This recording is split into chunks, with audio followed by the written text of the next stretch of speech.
Hello दोस्तों, नमस्कार। स्वागत है आपका सोनी एजुकेशन चैनल में। दोस्तों, आज हम पढ़ने वाले हैं SST subject class 7th RBSC book अध्याय 3 जल। पहला प्रश्न देखेंगे, मेसोपोटामिया यांगहो सिंधु सभ्यता का संबंध किस महाद्वीप से है? तो यह एशिया महाद्वीप से है ना कि ये जो है यह एशिया महाद्वीप में स्थित है। नील सभ्यता का संबंध किस महाद्वीप से है? अफ्रीका महाद्वीप से। माया एस्टेक सभ्यता का संबंध किस महाद्वीप से है? तो यह उत्तरी अमेरिका से संबंध है, यानी कि यहाँ पर स्थित है। नेक्स्ट है, इनका सभ्यता का संबंध किस महाद्वीप से है?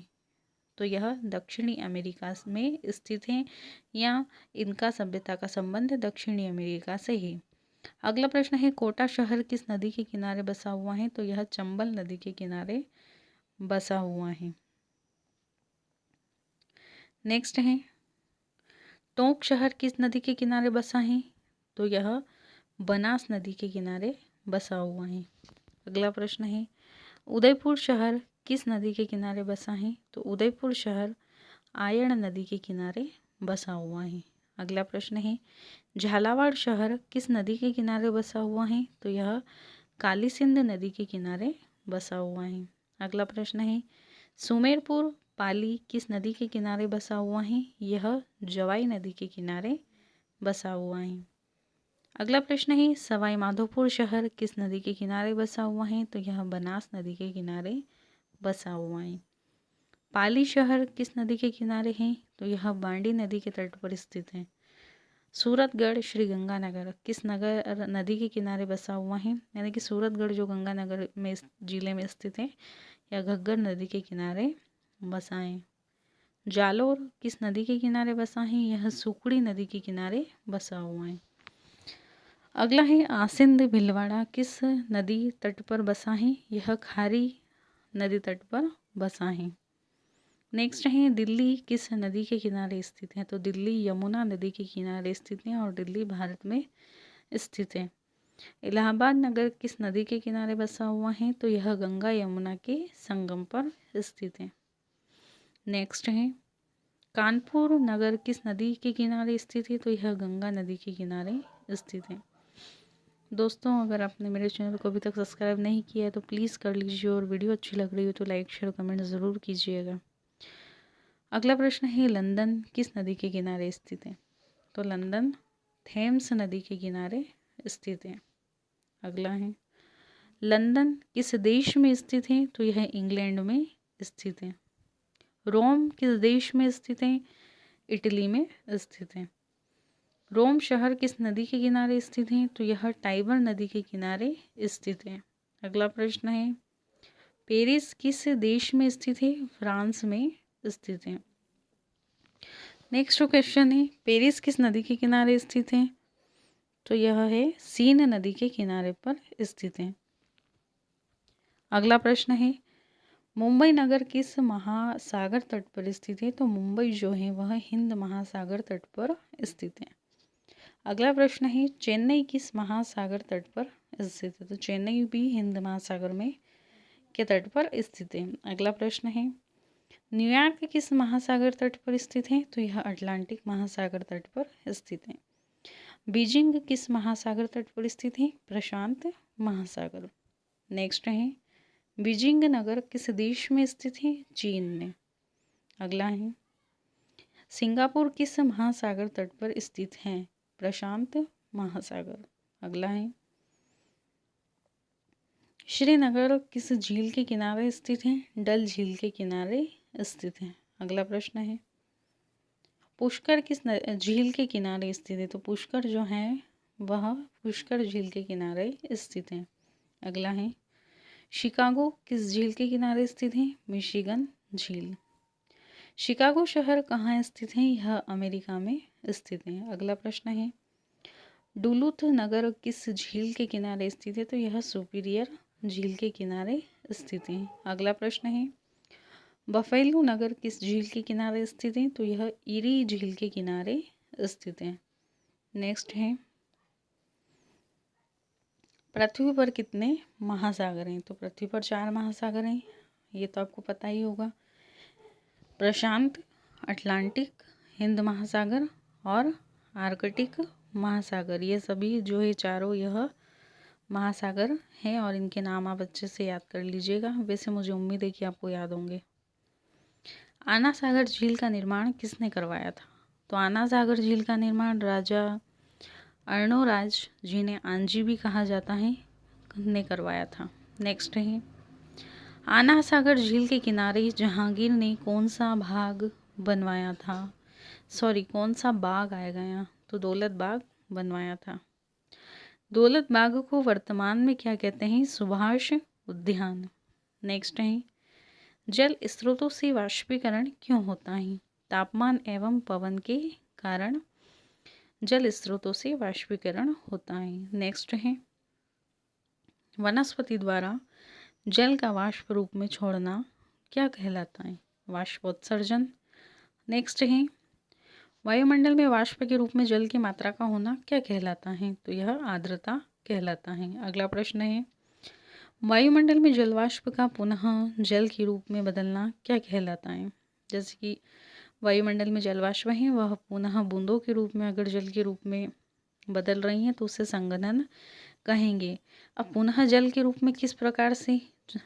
ओस के रूप में भी हो सकता है, तुषार के रूप में हो सकता है, कोहरा के रूप में हो सकता है, बादल के रूप में हो सकता है, या आदि में बदल सकता है। नेक्स्ट है, बादल किससे बनते हैं? तो बादल संघनन से बनते हैं। नेक्स्ट, जल स्रोतों से वाष्पीकृत होकर जल विभिन्न स्वरूपों में बदलता हुआ पुनः जल स्रोतों में आकर मिलता है।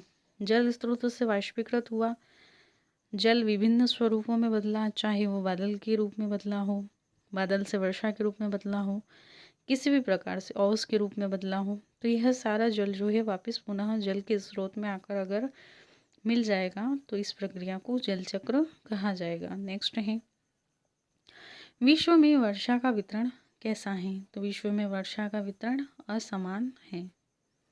विश्व में सर्वाधिक वर्षा कहाँ होती है? मेघालय राज्य में स्थित मौसिनराम और चेरापूंजी में। अगला प्रश्न, भारत में सबसे कम वर्षा कहाँ होती है? तो यह थार के मरुस्थल में होती है। नेक्स्ट है, पृथ्वी पर मौजूद समस्त जल का कितना प्रतिशत जल पीने योग्य है? 2.5। मीठे जल के प्रमुख स्रोत कौन कौन से हैं? नदियाँ, झीलें, बांध, तालाब, कुएं, एनीकट, भूमिगत जल आदि। नेक्स्ट, महासागरों का जल कैसा होता है? तो महासागरों का जल खारा होता है। विश्व की सबसे खारी झील कहाँ है? तो सबसे खारी झील वॉन झील है। विश्व की सबसे खारी झील कहाँ नहीं आती, बल्कि कौन सी है आता है ना। प्रश्न थोड़ा चेंज कर लेना, कौन सी है? वान झील है। वान झील किस देश में स्थित है? तो यह तुर्की में स्थित है। राजस्थान की कौन सी झील का जल खारा है? सांभर झील का जल खारा है। अगला प्रश्न है, जॉर्डन एवं इजराइल के मध्य कौन सा सागर स्थित है और वहाँ का जल कैसा है? तो मृत सागर, यानी कि जॉर्डन और इजराइल के मध्य मृत सागर है और यहाँ का जल खारा है। अगला प्रश्न, खारे जल को अन्य किस नाम से जाना जाता है? कठोर जल। जल का खारा होना किन कारणों से होता है? सोडियम क्लोराइड, कैल्शियम, मैग्नीशियम एवं अन्य लवणों की उपस्थिति के कारण। सोडियम क्लोराइड पूरा एक ही है ना। सोडियम क्लोराइड, कैल्शियम, मैग्नीशियम, अन्य लवणों की उपस्थिति के कारण जल खारा होता है। राजस्थान के शेखावटी एवं दक्षिणी राजस्थान में कैसा जल पाया जाता है? फ्लोराइड युक्त जल पाया जाता है। फ्लोराइड युक्त जल का उपयोग पेयजल के रूप में करने से किस प्रकार की बीमारियों का सामना करना पड़ता है? हड्डियां संबंधी बीमारियों का, यानी कि हड्डियों में बीमारी उत्पन्न हो सकती है।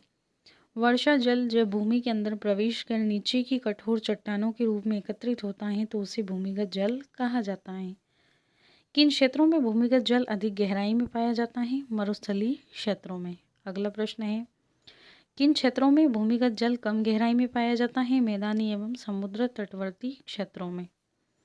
जल प्रदूषण के कारण जल में किस गैस की कमी हो जाती है? तो जल में उपलब्ध घुलनशील ऑक्सीजन की, यानी कि जल प्रदूषण होता है जल में अनावश्यक रूप से कुछ भी सामग्रियाँ जो कि जल को प्रदूषित करें, अनावश्यक अपशिष्ट पदार्थ अगर उसमें मिल जाते हैं तो जिससे जल प्रदूषित हो जाता है। तो उस जल के दूषित होने से ऑक्सीजन की कमी हो जाती है। ठीक है, नेक्स्ट। भारत सरकार द्वारा जल प्रदूषण रोकने हेतु कौन से कानून बनाए हैं? जल प्रदूषण निवारण एवं नियंत्रण कानून 1974 और पर्यावरण संरक्षण कानून 1986। नेक्स्ट है, भारत में कौन सी नदी सबसे प्रदूषित मानी जाती है? गंगा एवं यमुना।